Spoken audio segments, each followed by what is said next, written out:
नमस्कार, स्वागत है आपका संसद टीवी की खास पेशकश में। मैं हूं कृति मिश्रा और आज हमारे साथ हैं बेहद खास मेहमान, राज्यसभा के उपसभापति हरिवंश जी। सर नमस्कार, स्वागत है आपका संसद टीवी। धन्यवाद कृति जी। सर, हमने कई बार आपसे बातचीत की है, चाहे वो लेजिस्लेटिव प्रपोजल्स पे हो, बिल्स पे हो, कमिटी सिस्टम पर हो, पार्लियामेंट के बारे में हो या फिर स्टेट लेजिस्लेचर्स पर, लेकिन आज हमारा संवाद होगा एआई पर। सर, भारत ने बेहद ही सक्सेसफुल और हिस्टोरिक 28 CSPOC होस्ट किया। वहां पर एक बहुत बड़ा मुद्दा था एआई किस तरह से इंपैक्ट करेगा। तो आज हम चाहेंगे कि एआई पर आप अपना पर्सपेक्टिव हमारे साथ शेयर करें और सबसे पहले जानना चाहूंगी कि ग्लोबल लीडरशिप में आप भारत को कहां पाते हैं एआई के क्षेत्र में। बहुत ही अच्छी तरह से CSPOC का आयोजन भारत में हुआ और दुनिया ने देखा। जब दुनिया के दूसरे मुल्कों में बड़े अन्य मुद्दे प्रभावी थे तो भारत कैसे दुनिया में एक बेहतर तरीके से संसार को चलाने की राजनीति पर चर्चा भारत में हो रही थी, संसदीय व्यवस्था को चलाने पर चर्चा हो रही थी और एआई पर चर्चा हो रही थी, जिसका आपने उल्लेख किया। 2014 के बाद जिस प्राथमिकता के साथ आदरणीय प्रधानमंत्री नरेंद्र मोदी जी के नेतृत्व में भारत टेक्नोलॉजी में दुनिया का सिरमौर और अगुवाई करने के लिए लगातार काम कर रहा, वो उल्लेखनीय है। और कई चीज़ों में इतने कम समय में, आप याद रखें, प्रधानमंत्री जी कहा करते हैं और ये फैक्ट है कि 77 के बाद दुनिया जब इन क्षेत्रों में, जिसका आपने उल्लेख किया, हमारे पड़ोस के देश लंबी यात्रा शुरू कर रहे थे, तो हम उस मोर्चे पर निष्क्रिय थे। मैं ये शब्द इस्तेमाल करूंगा। ये सारा प्रयास बड़े पैमाने पर शोध का हो, बड़े पैमाने पर साइंटिफिक इन्वेंशन का हो, स्टार्टअप्स का हो, हमारे देश के लोगों के जीवन का हिस्सा इनोवेशन बने, साइंटिफिक रिसर्च बने, ये तो कल्चर 14 के बाद शुरू हुई। मैं उसमें उल्लेख करना चाहूँगा 2-3 माइलस्टोन जो दुनिया जिस पर आज गौर कर रही है। यूनिफाइड पेमेंट सिस्टम, जिस तरह से हमारे यहाँ डिजिटल पेमेंट की व्यवस्था हुई, जिसमें बिलियन डॉलर्स के पेमेंट रोज हो रहे हैं, ये दुनिया जब आकर देखती है तो यकीन नहीं होता। आपने ये खबर देखी होगी कि दुनिया के कई मुल्कों के राष्ट्राध्यक्ष, मंत्री जब आते हैं, मामूली वेंडर्स के यहाँ जाते हैं, चाय पीते हैं, सब्जी खरीदते हैं, जब पेमेंट करते हैं तो they are simply shock to know कि वो देश जिसके बारे में उनका परसेप्शन था कि ये अंधविश्वास का देश, ये पिछड़ा देश, ये साधु और सपेरों का देश, यहां इस किस्म से, इस रूप में टेक्नोलॉजिकल अचीवमेंट्स कम समय में हो सकते हैं। उसी तरह कोविड आया, आपने गौर किया, दुनिया में यकीन नहीं था लोगों का भारत टीका बना सकता है, पर Indian council of medical research के हमारे प्रोफेसर बलराम भार्गव ने वो किताब लिखी है, भारत में टीका बना कैसे। बिना दुनिया को बताए, बिना प्रचार के भारत ने उसमें काम किया। अभी जनवरी में ही जब ये CSPOC का यहाँ बहुत ही सफल आयोजन हुआ, उसके ठीक कुछ ही दिनों पहले, 5-7 दिनों पहले ही आदरणीय प्रधानमंत्री जी ने भारत में AI में काम करने वाले जो हमारे स्टार्टअप्स हैं उनमें चुनिंदा 10 लोगों को रखा। और भारत का मकसद आप समझिए, दुनिया AI को माध्यम बना रही है अपने प्रभुत्व के लिए। एक राष्ट्राध्यक्ष ने आज से 3-4 वर्षों पहले, बल्कि 2020 में कहा था कि AI पर जो इफिशिएंट होगा, AI जिसके वर्चस्व में होगा, वो दुनिया पर राज करेगा। मैं किसी का नाम नहीं लेना चाहता, प्रवृत्ति बता रहा हूं। पर भारत ने क्या कहा?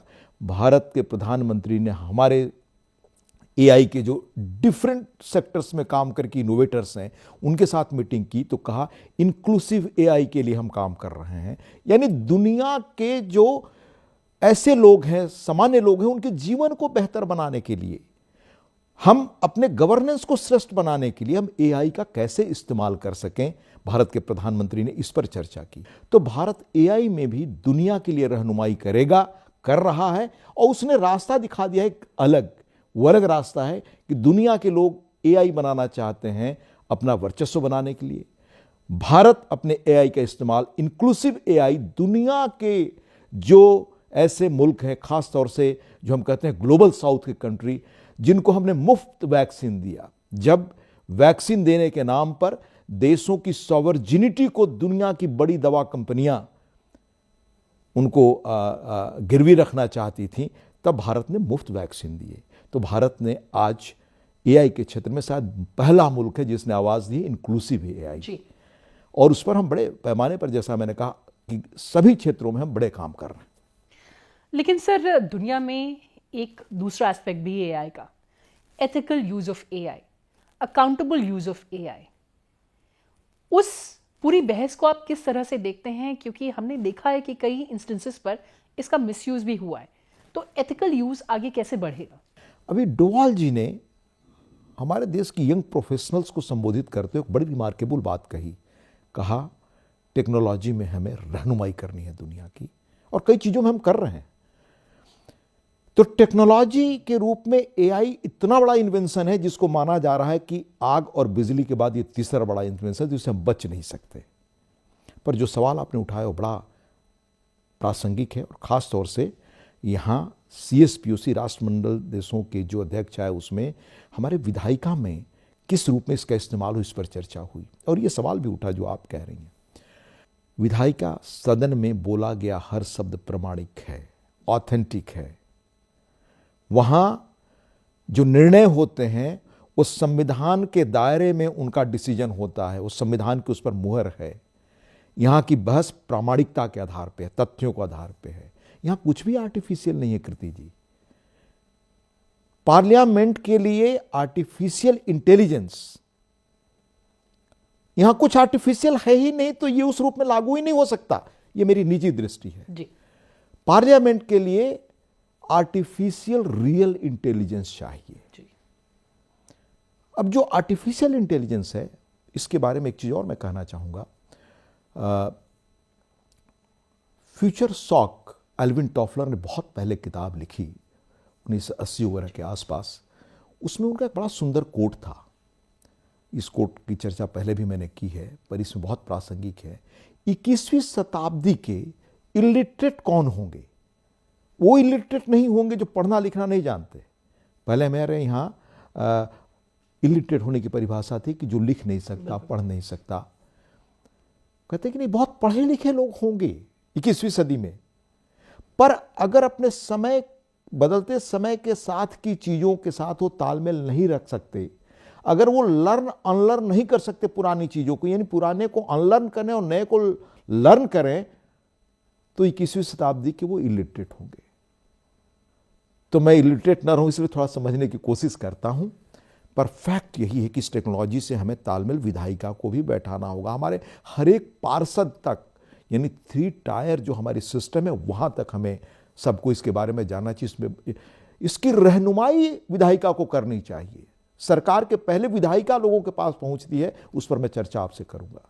तो जैसा मैंने कहा कि पार्लियामेंट में ऑथेंटिक रियल आर्टिफिशियल इंटेलिजेंस है। अब आर्टिफिशियल इंटेलिजेंस, ये निजी आर्टिफिशियल इंटेलिजेंस या इसका एल्गोरिदम प्राइवेट मतलब सेक्टर से या इसके लार्ज जो लैंग्वेज मॉडल्स है, ये प्राइवेट सेक्टर की देन है।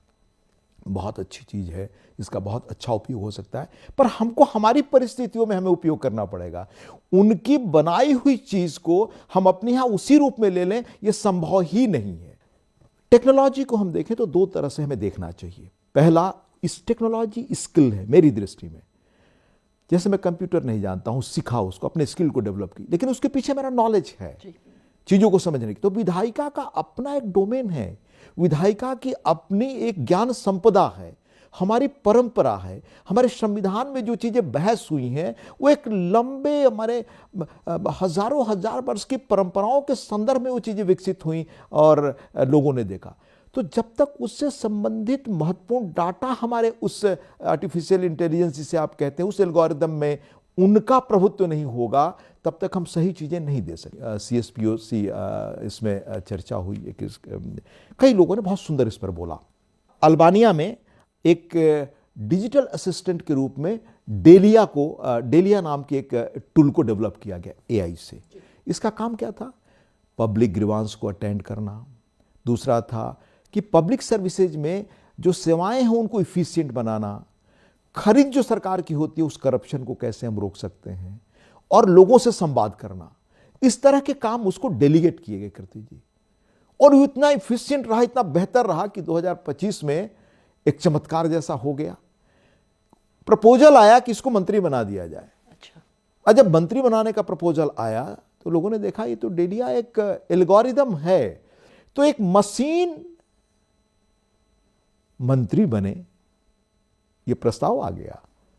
पर मतलब आप समझ सकते हैं कि इस तरह की चीजें जो आप कह रही हैं कि इथिकल सवाल पर काम किया कानून ने कहा कोई मंत्री बन नहीं सकता। हमारे यहाँ गांधी ने बहुत पहले कहा था मशीन वर्सेज इंसान के बारे में कि इंसान के वर्चस्व में मशीन रहे, पर वहां के कानून ने इससे रोका। इनोवेशन के बगैर कोई समाज भविष्य बना नहीं सकता कृति जी, पर उस इनोवेशन पे ओवरसाइट इंसान का चाहिए। जो आरंभिक एआई है आज की तारीख में, इसमें बड़ी गंभीर गलतियां हैं। जैसे तकनीकी भाषा में हॉल्यूनेशन जो कहते हैं, माने जो भ्रम पैदा कर देना, कौन सी चीज सही है कौन सी गलत है और क्या है। जैसे मैं अपना ही नाम एक टूल पर किया तो उसमें 75 या 60 से 75% तक चीजें ठीक मिली, कहीं कहीं चेक किया अलग अलग टूल पे तो 25 से 30-40% चीजें गलत मिली। अब पार्लियामेंट वो जगह है, आप समझिए कि पार्लियामेंट में अगर कोई निर्णय एआई के 60% 30% सही होने पर हम लेने लगे तो भूचाल आ जाए। बिल्कुल, हमारे ये तो एरर फ्री चाहिए।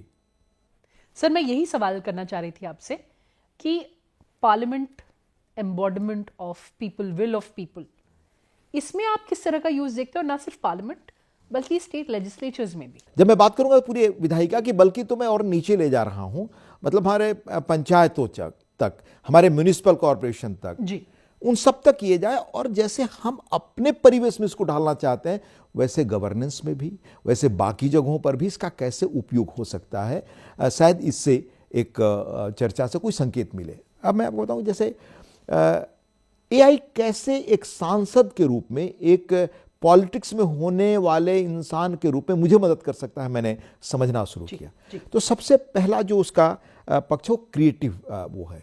एआई हमारे लिए किसी स्पीच का सारांश तुरंत बना कर दे सकता है, ड्राइंग बना कर दे सकता है, हमारे लिए स्पीच राइटिंग कर सकता है।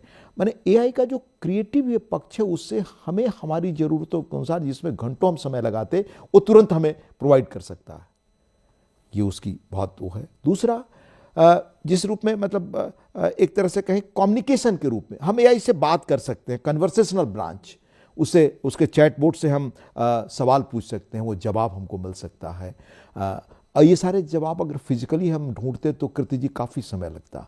तो जैसे उसका क्रिएटिव ब्रांच हमें इस रूप में मदद कर सकता है, कन्वर्सेशनल ब्रांच हमें इस रूप में हमारी सहायता कर सकता है। तीसरा, एक्शन ब्रांच, अगर एक संवैधानिक पद पर होते हुए, एक सांसद होते हुए, या जीवन के किसी भी क्षेत्र में हम हैं, तो हमारा रोज का काम है, हमारी यात्रा कहाँ करनी है, हमें टिकट कहाँ कटाना है, यानी हमारे एक इफिशिएंट ऑफिस मैनेजमेंट करने वाले इंसान के रूप में यह काम कर सकता है। पर इसमें खतरनाक चीज ये है कि अंततः उस पर अगर भरोसा किए तो डूब जाएंगे। हमें कब जाना है, अगर कहाँ जाना है, हमारे पूरे महीने का प्रोग्राम क्या है, अगर हमने उसके किए हुए काम को फिजिकली चेक नहीं किया तो पूरी तरह से डूब जाने की आशंका है। चौथी चीज, हेल्पर ब्रांच के रूप में, जैसे हमारी बहुत सारी चीज़ों में हमें करस्पॉन्डेंस वगैरह, हमें रिमाइंडर भेजना, हमें रिमाइंड कराना, कौन सा काम बहुत जगहों पर पेंडिंग है, या पेंडिंग काम को हमने शेड्यूल कर दिया तो कब कहाँ भेजना है, ये डेलीगेटेड काम, ये अच्छी तरह जो हमने देख लिया हो, हमने देख लिया कि फला तारीख को यहाँ इनको ये संदेश देना है, इस तारीख को इनको ये धन्यवाद देना है, यहाँ पर मुझे इस मीटिंग में ये पॉइंट्स, तो वो उसमें बहुत ये हेल्पर ब्रांच के रूप में काम कर सकता है। और नॉलेज ब्रांच, मैं सोचता हूँ कृति जी कि मैं अगर 2014 में इसका इस्तेमाल आया होता तो मैं क्या करता एक सांसद के रूप में। तो सांसद हमारे जो सवाल बना करके लाते हैं, मैं नहीं जानना चाहता उस सवाल कैसे बनते हैं, पर कई बार होता है कि एक ही सवाल कई जगहों से आ जाते हैं, पूछे जाते हैं। आज अगर सारा डाटा पार्लियामेंट ने अपना फिक्स कर रखा है, उसमें हम उससे देखें कि एक क्षेत्र, मान लीजिए मेरी रुचि अगर डिफेंस में है, तो डिफेंस में हम कोई खास जानना चाहते हैं, भारत आत्मनिर्भरता की ओर कितनी बढ़ा, कैसे बढ़ा, तो इस तरह के सवाल कितने अब तक पूछे गए, इस पर किस किस मंत्री ने क्या जवाब दिया। तो फाइनेस्ट सवाल बना करके हम सरकार से पूछने का पहला काम कर सकते हैं। नहीं, विधायक के रूप में, विधायिका के अंग होने के रूप में, हम चाहे सांसद हों, विधायक हों, पंचायत में हों, हम ये काम सबसे बेहतर तरीके से कर सकते हैं। पर जब सवाल बनकर आए तो उन सवाल को अंतिम बार हम खुद देख लें, हम एआई के भरोसे न छोड़ें। अब जैसे पार्लियामेंट में कुछ इसका प्रैक्टिकल यूज कैसे हो रहा है वो मैं आपके माध्यम से लोगों को बताना चाहूँगा। पहला क्षेत्र है इसका जैसे ट्रांसक्रिप्शन, ट्रांसलेशन, और तीसरा कि साइमल्टेनियस इंटरप्रिटेशन। आप देखिए भारत में आज लगभग 22 संवैधानिक भाषाओं में हम चर्चा करते हैं, उसका अनुवाद लोगों को उपलब्ध कराते हैं। ये दुनिया के लोग जब सुनते हैं, कीर्ति जी यहाँ भी राष्ट्रमंडल देशों के इस स्पीकर्स कॉन्फ्रेंस में लोगों ने सुना, वो यकीन नहीं कर पाते। उनको एक या दो भाषाएं मैनेज करने में दिक्कत होती है, लेकिन टेक्नोलॉजी आज कहाँ हमें पहुँचा रही है। भाषा इस देश में राजनीति का बड़ा आधार रही है। वो एआई और इससे संबंधित जो हमारे भाषणी जो भारत ने अपना टूल गृह मंत्रालय ने, राजभाषा विभाग ने डेवलप किया, अद्भुत है। ये भाषा की राजनीति इस देश में खत्म कर देगा। अब उसका मैं बताऊं आपको, राज्यसभा ने जिस उदाहरण के लिए 48,000 शब्दों का एक संसदीय शब्दकोश खुद बनाया है और उसको इंटीग्रेट किया है एआई से। इसका असर क्या हुआ है कि आज जो भी अनुवाद होते हैं भाषणों के, उसके बाद वो देखा जाता है, यानी उसका थर्ड स्टेज है कि इंसान उसको चेक करता है, उसमें आत्मा डालता है अगर कहीं गलती हो गई तो। और चौथा, ये प्रूव करता है कि एआई सिर्फ असिस्टेंट टूल के रूप में आपके लिए काम कर रहा है। तो ये 4 स्टेज मैंने आपको बताए कि किस रूप में काम कर रहा है। दूसरा कि आज जो लिस्ट ऑफ बिजनेस है, और दूसरा एआई इनेबल्ड ट्रांसलेशन से सब चीजें हम सारी भाषाओं में लोगों को उपलब्ध करा रहे हैं। तीसरा कि इसका इंटरप्रिटेशन का अभी टेस्टिंग प्रोसेस में है, पर ह्यूमन फीड और जो शब्दकोश राज्यसभा ने बनाया है, विकसित किया है 48,000 शब्दों का, इसे और बेहतर करके कोशिश की जा रही है कि बहुत जल्द हम साइमल्टेनियस ट्रांसलेशन कर सके। यानी कोई व्यक्ति कन्नड़ में बोले तो बिहार का व्यक्ति सुदूर कोने में बैठे अपनी भाषा में समझे, झारखंड का अपनी भाषा में समझे, और अगर कोई अपनी दूसरी भाषा में, मान लीजिए जो हमारी 22 मान्यता प्राप्त भाषाएं उसमें बोलता है, बाद में तो शायद और भी टेक्नोलॉजी सुगम कर देगी, तो सुदूर जंगल में बैठा व्यक्ति अपनी भाषा में समझे। आप सोचिए कितना बड़ा चमत्कार होगा। लोकतंत्र का ज्ञान जब सामान्य आदमी को अपनी भाषा में मिलेगा तो उसे समृद्ध करेगा। एक बेहतर लोकतंत्र में एक व्यक्ति की भूमिका कैसे हो, उसके लिए उसको तैयार करेगा। एक आम नागरिक अगर आज जानना चाहता है कि हमारी संसद में विश्लेषण किस तरह का होता है या किन किन चीजों पर बहस होती है, तो सारा डाटा से वो निकाल सकता है, आज देख सकता है कि किस रूप में क्या काम हो रहे हैं। और एआई संसदीय डाटा हर मंत्रालय के काम पर बेहतर निगरानी रखने के लिए काम करेगा।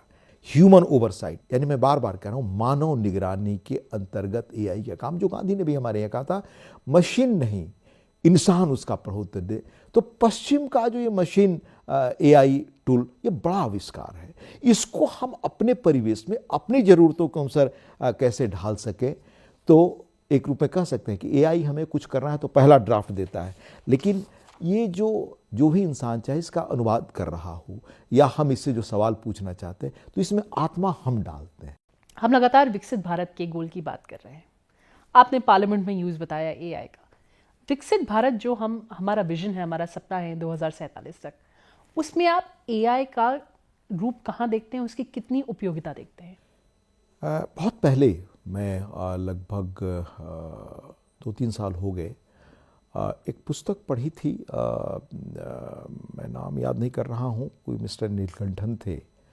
उन्होंने कि साउथ वर्सेस नॉर्थ, ये स्टेट्स के डेवलपमेंट के बारे में, कि भाई साउथ के स्टेट्स किन वजहों से बहुत तेजी से आगे बढ़े, नॉर्थ के स्टेट पीछे रह गए। या आपको याद होगा बहुत पहले ये बीमारू स्टेट्स की अवधारणा आई। आज भी सबसे बड़ा वो है रीजनल डिसेबिलिटी, कुछ राज्य बहुत आगे हैं, कुछ पीछे हैं। उसमें एक बड़ा इंपॉर्टेंट था, वो किसी जाने माने टेक्नोलॉजिस्ट की ही लिखी पुस्तक थी, जहाँ तक मैं याद कर रहा हूँ नीलकंठन कुछ नाम था।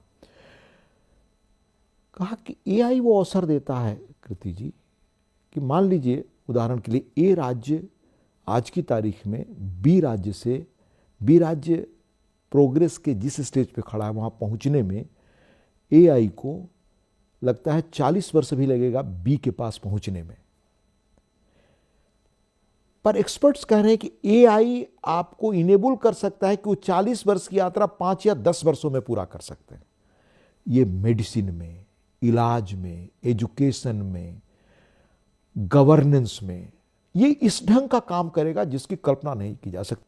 आप उस परिदृश्य की कल्पना करिए। आज एआई ने इनेबल किया, अब भारत बड़ी तेजी से, जैसा मैंने बताया पार्लियामेंट में हमारे यहाँ कैसे हम काम कर रहे हैं, हमारे काम को सुनकर के मुझे बोलने का मौका मिला था CISPOC के एक उसमें एआई पर ही। हमने जब भारत का काम बताया, हमने जब भाषणी का अपना काम बताया, तो मतलब लगभग सारे लोग उन्होंने अप्रिशिएट किया और वो जानने को उत्सुक थे कि कैसे ये काम हो रहा है। क्योंकि जो मैंने लेख के माध्यम से कहा, हर एक की सच्चाई अलग अलग है और हर एक का फैक्ट्स अपने साथ अलग है, पर ये आज सब एक मंच पर आ जाएगा। अब कल्पना करिए लेजिस्लेटिव डाटा लेक की।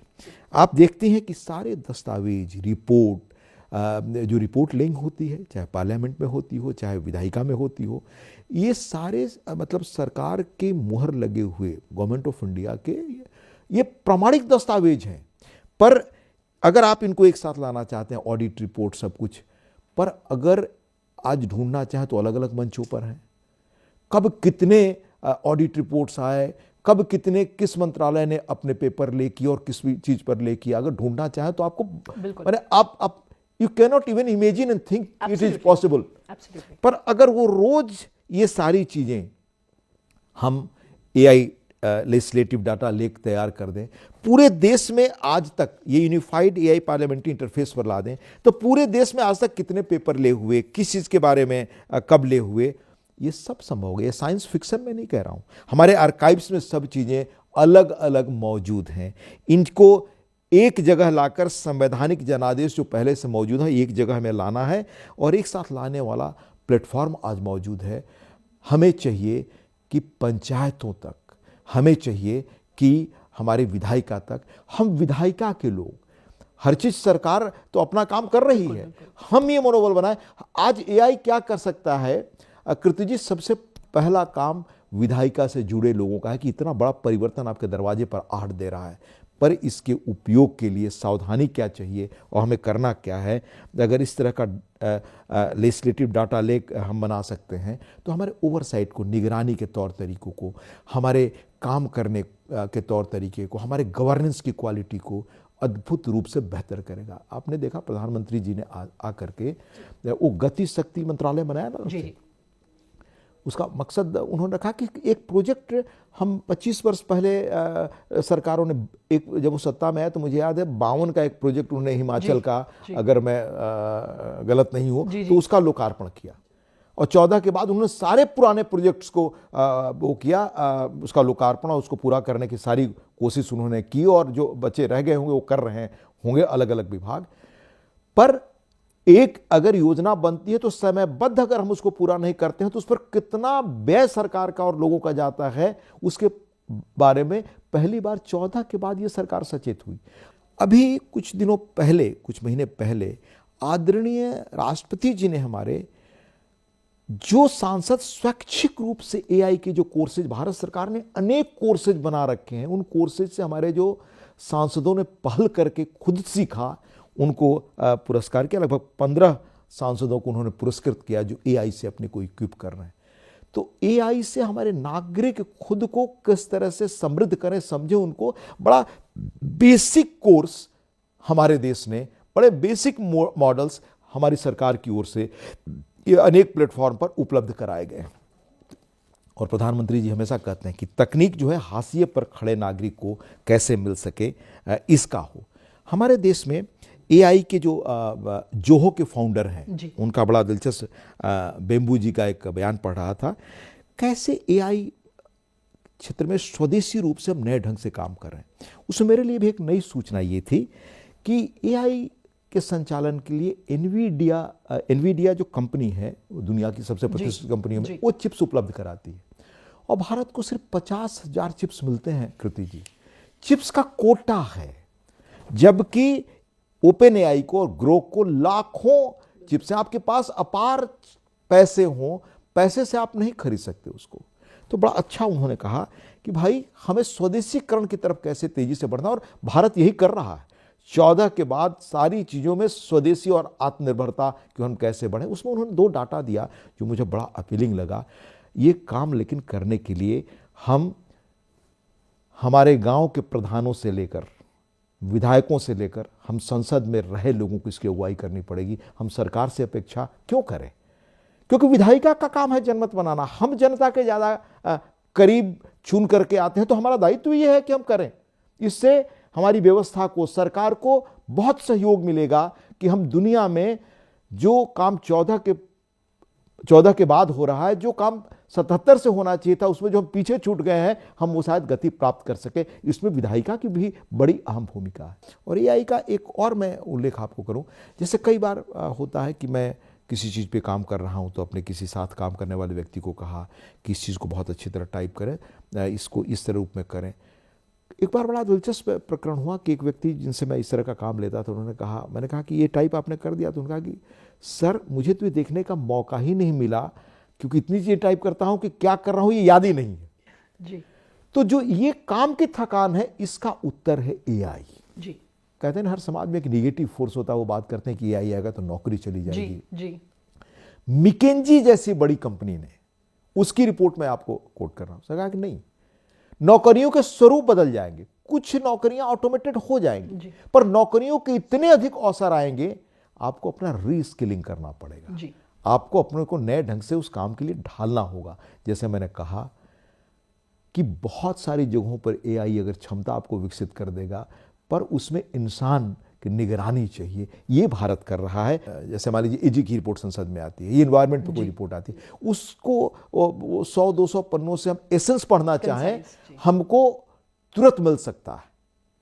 तो हमारे सहायक ने अगर उस एसेंस निकाले, तो उसको सिर्फ पढ़कर देखना है कि इसमें किसी उस किस्म की एथिकल त्रुटि तो नहीं है जो एआई करना आज की तारीख में अभी तक कर रहा है, वैसी कोई भ्रामक गलती तो नहीं है। ये निगरानी हमारी रखनी पड़ेगी। इसलिए एआई हमें बहुत बेहतर तरीके से एक नए मुकाम पर पहुंचा सकता है, ये मैं यकीन करता हूँ। बिल्कुल सर, और जैसा कि आपने कहा कि भारत इंक्लूसिव एआई की बात कर रहा है, और उस on a very very positive note, sir thank you so much for sharing your perspective with us. और ये बेहद ही महत्वपूर्ण कॉन्वर्सेशन रहेगा, और आगे किस तरह से पॉलिसी शेप होंगी, आई एम श्योर बहुत अच्छा आपने विजन हमसे साझा किया। बहुत बहुत धन्यवाद। बहुत बहुत धन्यवाद Kriti ji. Thank you sir.